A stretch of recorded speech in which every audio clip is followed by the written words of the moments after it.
Olá, como está? Como foi a sua semana? Estamos juntos mais uma vez e vamos estudar a Bíblia, a palavra de Deus. Antes, porém, nós vamos orar. Querido Deus e amado Pai, orienta-nos no estudo da Tua palavra, que sejamos enriquecidos com o texto desta hora.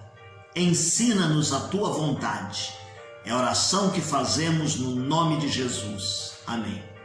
Muito bem, meus queridos, nós estamos estudando o livro de Apocalipse e neste momento nós estamos estudando e falando a respeito do Cordeiro que é digno, que está escrito em Apocalipse capítulo 5, o verso de número 12, proclamando em grande voz: digno é o Cordeiro que foi morto de receber o poder e a riqueza e a sabedoria e força e honra e glória e louvor.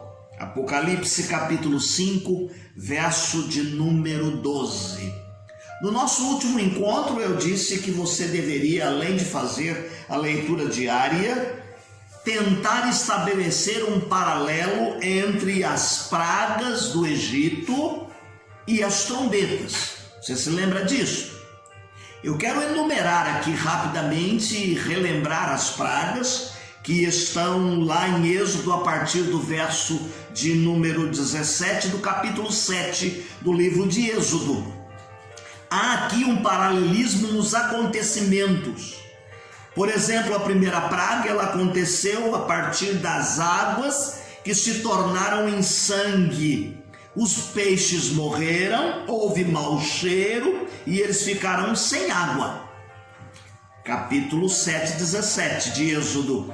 A segunda praga, consequentemente pela questão das águas do rio ficarem nesse estado, foi a praga das rãs. A praga das rãs, que vieram a partir dos rios, entraram nas casas, foram sobre as camas e até no forno onde eles assavam os pães, as rãs apareceram.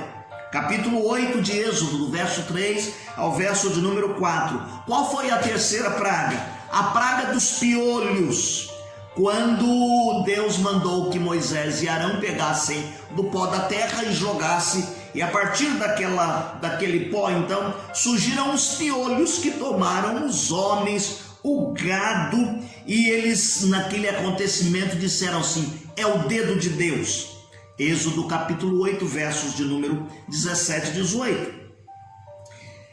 A quarta praga foram os enxames de moscas que atingiram os oficiais, o povo, as casas dos egípcios. Em nenhum momento o povo de Deus foi atingido por uma destas pragas. Capítulo 8 de Êxodo, versos 21 e 22. A quinta praga foi a peste sobre os animais. Todo o rebanho, cavalo, jumentos, camelos, ovelhas. Houve uma pestilência gravíssima tomando sobre os animais. Êxodo capítulo 9, versos 2 e 3. Sexta praga, as úlceras. As úlceras. Então eles tiveram que jogar cinzas para o alto e esse pó miúdo transformou em tumores. Tumores nos homens e nos animais. Êxodo capítulo 9, o verso de número 10. A sétima praga foi a chuva de pedras que atingiram os oficiais do povo, os animais, as plantas, as árvores. Está em Êxodo capítulo 9, verso 22 e o verso de número 25.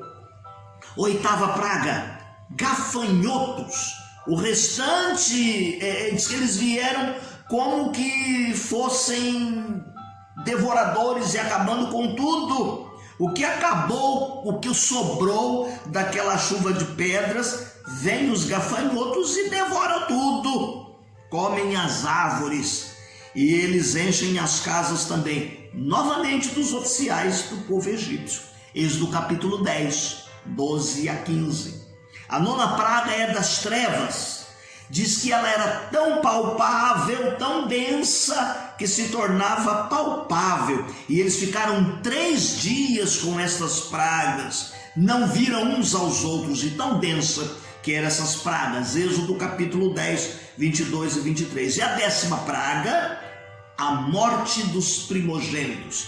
Capítulo 11, verso de número 4. Os primogênitos, os homens dos egípcios, das servas, do faraó e também dos animais. Bem, mas o que isso tem a ver com a gente lá no Apocalipse, com as trombetas? Olha, você vai ver aí quando chega no capítulo 8, a partir do verso de número 7, ao tocar a primeira trombeta, saraiva e fogo, mais sangue, e a 1/3 parte da terra, das árvores, da erva verde, tudo é destruído. Ao tocar da segunda trombeta, uma montanha em chamas é atirada no mar, e ele torna-se em sangue, e toda a criação viva do mar, as embarcações são destruídas. Capítulo 8 de Apocalipse, verso de número 8. Ao tocar da 3ª trombeta, 1/3 parte dos rios, as fontes de água, tornam-se em absinto. Então muitos dos homens morrem, porque as águas tornam-se amargas. Capítulo 8, verso de número 10. 4ª trombeta, a 1/3 parte, o sol, a lua e as estrelas escurecem. Lembram-se lá nas pragas, as densas trevas quase que palpáveis? Aqui nessa 4ª trombeta, capítulo 8, verso de número 12. 5ª trombeta, uma estrela cai do céu, e aí fere toda a natureza, torna-se em poço de absinto, sobe fumaça, escurece o sol, o ar fica ruim, e então saem gafanhotos como que se fossem escorpiões por toda parte. Só que nesta parte, Deus diz assim: não cause dano à erva nem à árvore. Dura 5 meses. Capítulo 9 de Apocalipse, de 1 a 5. A 6ª trombeta, eles mandam soltar 4 anjos que estavam atados para matar a 1/3 parte dos homens. Algum paralelismo desses acontecimentos com as pragas? Sim. Nós fizemos esse dever de casa para a gente conhecer um pouco mais a Bíblia e estabelecer esse paralelo que nós encontramos aqui, meus queridos, quando nós falamos a respeito das trombetas. Aí chegamos no capítulo 12, onde há a perseguição dos justos pelo dragão. Sindel-Baxter, ele afirma que a mulher que aparece aí no capítulo 12, o verso 1 e o verso 2, é a igreja. E o filho é Cristo. Capítulo 12, verso 4 e 5. Quem é o dragão, que está no verso 3 e 4? É o diabo. É o diabo. E a besta, que aparece lá no capítulo 13, verso de número 5, a besta que sai do mar é o imperador. É o imperador. A outra besta, que é a que sai da terra, são aqueles que promovem o culto ao imperador em todos os lugares. Capítulo 13, o verso de número 11. Isto dura um período de 3 anos e meio. E ele diz assim, que esse tempo pode ser contado a partir ou entre a ascensão e o retorno de Cristo. Veja que esse tempo aparece aqui de forma simbólica e não literal. Quando nós chegamos no capítulo 14, nós temos aí 20 versículos.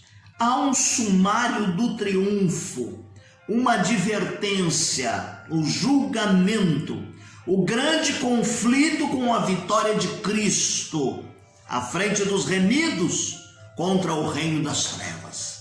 Os fiéis são abençoados, mas a vinda do Senhor vai trazer juízo sobre toda a terra. Sobre toda a terra. Aí nós chegamos no capítulo 15. a visão das 7 taças. Mais uma vez, simboliza que João está dizendo que as taças representam as últimas pragas. Daí então um tom solene e terrível nesta narrativa. E nós, quando falamos de simbolismo, é o mesmo simbolismo que nós encontramos lá quando nós falamos a respeito dos selos. E ele quer dizer assim que quando um selo era aberto pelo Cordeiro, refletia ou reflete na natureza e na história dos seres humanos. E novamente ele vai dizer assim: observe o tempo a partir da vida terrena de Jesus Cristo até o fim da história. Até o fim da história. Quando estamos no capítulo 17, ele fala a respeito da queda e da ruína da cidade imoral e da besta. O capítulo 17, ele narra vivamente o 6º cálice e a queda da grande Babilônia. O capítulo 18 é uma lamentação sobre a grande cidade. A Babilônia aqui representa Roma e todos aqueles que a cercaram dela e extraindo suas riquezas a fim de sustentar a sua luxúria. A queda da Babilônia repercute em alegria e triunfo nos céus. Você pode encontrar isto no verso 17:3, a questão da luxúria, e você pode encontrar no verso de número 11 a questão da queda da Babilônia, e você pode encontrar no verso de número 8 a alegria, o acontecimento da alegria lá no céu, essa repercussão de alegria no céu. Aí nós chegamos, meus queridos irmãos, no regozijo no céu, então, que é a revelação do Cordeiro, capítulo 19. Capítulo 19, versos, começa no verso 1 e vamos até o capítulo 22, o verso de número 5. Esta parte da narrativa realça a vitória final de Cristo. Depois dos eventos narrados que vimos neste bloco, vem o juízo e o destino eterno de todos os homens. É aqui no capítulo 20 que vai aparecer no verso de número 5 a expressão 1000 anos. 1000 anos. E a partir desta expressão 1000 anos, surge aí uma questão doutrinária formada em torno desses 1000 anos. Em torno desses 1000 anos. E surge aqui 4 correntes interpretativas que indicam a possibilidade de interpretação citada pelo pastor Jonas Celestino, que o nosso querido pastor Darcy Duzilek tomou aqui como base para o nosso esclarecimento. Então vai surgir aqui a primeira corrente, que é o dispensacionalismo. O que ele ensina? Ensina que Cristo, depois do arrebatamento da igreja e da grande tribulação, inaugurará o milênio. Esse entendimento está no capítulo 20 e ele aqui é tomado de forma literal e ele interpreta como os acontecimentos do fim. Então, depois do arrebatamento da igreja e da grande tribulação, inaugura-se um período de 1000 anos. Esses são dispensacionalistas. Aí tem os amilenistas, ou amilenismo, cuja palavra não significa que não haja milênio, mas que ele começou com a ascensão de Jesus. Quando Jesus foi assunto ao céu, que está lá no livro de Atos, e os discípulos ficaram olhando, e o anjo disse: da mesma maneira como o vistes ir, ele há de vir. Então, os amilenistas ensinam que o milênio não é literal, mas é simbólico, e que ele começou lá com a ascensão de Jesus e vai terminar com a segunda vinda de Jesus Cristo. E aí se dará o final de todas as coisas que serão consumadas na história. Há um terceiro grupo, então, a partir dessa história do 1000 anos, o pré-milenista histórico. Eles são chamados assim porque vêm antes do milênio. Entende que o milênio é literal e futuro, mas antecedido pela evangelização das nações, a grande tribulação, a grande apostasia e a manifestação do anticristo pessoal. Diferentemente do dispensacionalismo e do pré-milenismo, a história crê que a igreja passa pela grande tribulação. E o quarto grupo que nós vemos aqui, meus queridos, são os pós-milenistas. Ele não vê o milênio como literal. É um processo gradual, quando a sociedade humana melhora cada vez mais, dando espaço para a implantação do reino de Deus na terra. É uma forma de cristianização do mundo, trazendo uma época de justiça e de paz.